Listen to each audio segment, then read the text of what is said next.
Hello, and welcome back to the definitive Starship review series without access to a proper table, where today we're going to be looking at, even though it doesn't say it on the front, which is weird for a Starfleet ship, the U.S.S. Thunderchild Akira Class, the only starship in Starfleet to be named after an anime. Except, of course, that's not true, isn't it? Because it's the Akira Class, so, every single Akira Class ship is named after an anime, and I highly doubt they're all the Thunderchild. Also, I typed in anime into Memory Alpha, and the first result was the Akira Class, but then the second result was Ambujitsu, and then that led me to the SS Uresi Yatsuri, which is apparently a 22nd century ship on a display named after the anime of the same name. So, it's the most well-known starship named after an anime. But yes, before we get into these two models, I am legally required, as always, to say that I'm part of the Eaglemoss affiliate program, meaning if you choose to buy either of these models because of this video, there's a link in the description. That is an affiliate link, which means I will get a 7% commission on the sale if you buy the model through that link. So there is monetary incentive for me to give a good review, but I have complete freedom and can say whatever the heck I want, yada yada yada. Contract fulfilled. Now, the Akira Class XL, definitely an XL a lot of people were looking forward to for a long time. A beloved ship that looks nothing like the NX when held upside down, with quite a good amount of detailing on there, and of course upgraded from one of the early models, the small Akira Class, which was a pretty good attempt at an Akira, missing some of the detail because it's the scale and earlier, but we'll look at some of the differences there shortly. But of course, first we're going to do the size comparisons. Like seemingly everything else, it is basically the exact same size as the NX Enterprise, as well as the Enterprise D, but since I have the NX Enterprise here, I can point out, no?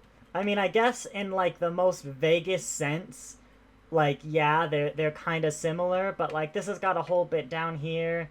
The nacelles are the wrong shape. There's the weird Cyclops bump on the top, 2005, no, 2001, what were you thinking, honestly? Yes, I know the Akira was actually the basis for this model, but ultimately, the original Enterprise is the basis for every starship, and, you never see people complaining about that, do ya? It's also along the same scale as most XLs. This is actually an awful comparison, the Defiant. Why did I think this was a good comparison? But here it is, compared to the Defiant. I was also pretty close to the Miranda class as well when I was going around looking at models. Over in the Discovery Land, it is a bit bigger, but also pretty close to the Discovery shuttlecraft, as you can see here. And then the Zheng He was about as close as I could get with regards to the Universe collection. So yes, the Akira class.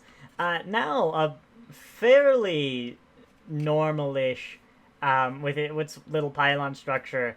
A not too weird take on the standard Starfleet architecture, but at the time when First Contact came out, quite a radical change, probably the most radical change out of any of that First Contact fleet, but a very beloved model. The very beloved ship, rather. Also a beloved model, but yeah. We'll start with the little one, as always, though.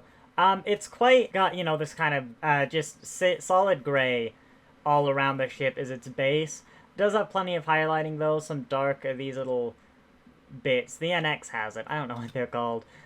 You've got your pinstriping, windows all over the place. Some escape pods. I don't think... no, it is all the escape pods. They just look, they're just one solid color because of the size. You've got, quite good effects on the nacelles as well. That's not see-through. I mean, you can't see all the way through the nacelle. This is, and the Bassard collectors always work really well with their little hemispherical things. Not a lot of metal, though. You can see this outer part of the saucer section is metal. I think the phaser strip is the dividing line on the top, but then everything else appears to be a plastic. That's a lie. The torpedo tube is metal, but the nacelle pylons might be as well. But most of this is a plastic model by the feel of it. Compared that to the XL version, and I think it's a similar story. These struts are metal, the tube, the outer rim of the saucer. Yeah, I'm this saucer might be metal, but these are plastic. So yes, as always, it's a pretty similar comparison with what's metal, what's plastic. But this also has probably about an expected weight to it. Might be tad on the lighter side for Eaglemoss models of this size, but I'm fine with it. I'm happy with it. But I think the main improvement, it's a slightly darker gray, as you can see from, actually I say that, it's exactly the same gray. But it has weathering effects all over the ship. You can see here. Aztecing weathering, it's the first contact take on it. And so it looks a lot more proper, whereas this is one solid color. This makes it look much more like an actual ship. But on top of that, you've greatly improved the detail all around the ship. The escape pods have these little, dots all around them, so, they're not just like the little shape. I don't know, what is that shape? A hexagon, technically. You've got, of course, the pinstriping, all the windows, and I'm pretty sure, just because some of them are light up, it looks a bit more real. You can see on the bottom, these ones are all off, and so it almost looks like more, but there is actually a bit more on here. You can see this whole thing is painted in a lot of places. Knives wasn't there, windows below the pinstriping, whereas this model has absolutely nothing. And you can see loads of little details. There's the detailing. Well, yeah, that happened a long time ago. You have the little detailing on here. Yeah, just loads of little paneling. These little engraved bits. This is engraved. A lot of stuff carved into the hull, which is quite nice, and a lot of painted detail.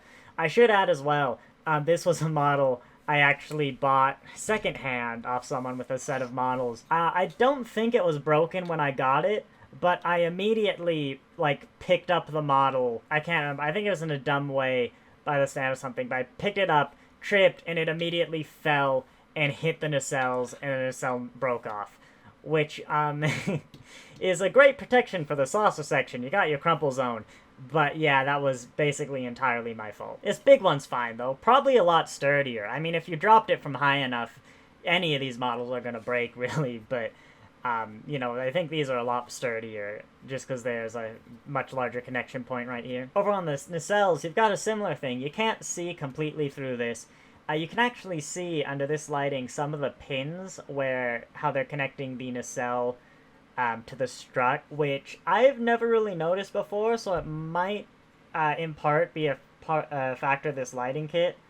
But I guess if you're staring straight on into the nacelles, that will be kind of obvious. Same nice little completely see-through bit down here. You can see my finger behind it. And the Bassard collectors I always am fond of. You've got the top side, this weird kind of little blue bit under the bridge, which is interesting. Other starships don't really have something like that. You've also got some blue windows I've just seen. I wonder if that's an error or if they're actually blue windows. This one has that set of windows is white, but maybe they're having a party in there. Who knows? It's the anime ship. But yeah, similar to the bottom, you've got all the details. You got all the little grooves and stuff here, hatches, escape pods. The actual ship, the actual film model, doesn't say Thunderchild anywhere on the model, so neither does this one. I think that's true for a lot of the first contact fleet. They don't have the full registry of, UFP registry name. It is weird. Also, not much... sorry, I was looking at where the NX should be. Yeah, the deflector dish is pointed down, which is kind of weird. I think it's correct, though. This small one, actually, it does look a bit weird. It's pointed, directly down. Yeah, I'm just gonna leave that one off. But, this one, it is angled down, but it looks more correct to, how the movie model would be. And it is that same transparent stuff that the nacelles have. And for someone who adamantly defends that the NX is not just the Akira upside down, I am noticing that I am referring to the NX a lot with, this stuff and the deflector dish. And that is probably not helping my case, but I'm still correct. So yeah, ultimately, I think the XL is a more faithful and kind of better recreation of the Akira class that we see. The small one's perfectly fine. It's good in, the small collection, the small scale. Especially a lot of those early models, they didn't really have a lot of Aztecing on them. So it definitely blends in well with that. But if you're kind of looking for a one-off Akira model, I definitely say the XL1 is a higher quality, sure, more expensive and stuff, but you are getting more for the price. I could easily spend like 20 minutes here going over every single detail, but I think just letting you get a look at it, and you know, the beautiful profile, amazing ship, just getting a look at it is probably good enough. I will draw your attention though to the nice little shuttle bay. Kind of hard to get a good shot of, but it is, there we go. It has not a grate on it. Oh my gosh, gotta leave in 1 and 2. But there's a nice little detail there for how you'd land your shuttles and how all that would work.